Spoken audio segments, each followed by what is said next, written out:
In stark contrast to the Western concept of defamation, the OIC's definition of defamation includes all speech that sheds a negative light on Islam or Muslims.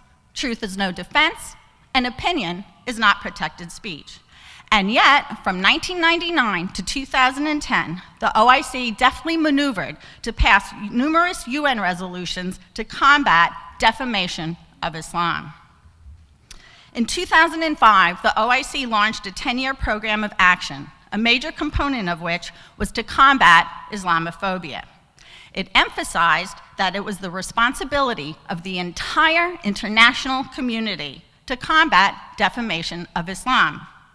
In the West, we assume that Islamophobia is bigotry or prejudice, but when the OIC says it, it means anything that interferes with its Islamic supremacist aspirations. In effect, the OIC's charge of Islamophobia is equivalent to a blasphemy charge. When Wikipedia refused to remove depictions of the Muslim prophet Muhammad from its English language website, that was Islamophobic.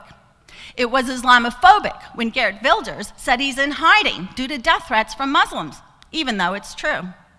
And it was Islamophobic when the EU asked Iran to drop the death penalty for the crime of apostasy. More importantly, despite the fact that the jihadists themselves admit that they are motivated by their faith, if you think that you associate any interpretation of Islam with terrorist activities, then you are an Islamophobe. The OIC uses international legal instruments, multilateral consensus building, and consultations with European parliaments to advance its anti-Islamophobia agenda. Toward this end, the OIC's primary goal was to pass a UN resolution to counter Islamophobia and call on all nation states to enact domestic laws to do the same, including deterrent punishments. And the OIC is achieving its goals in spades.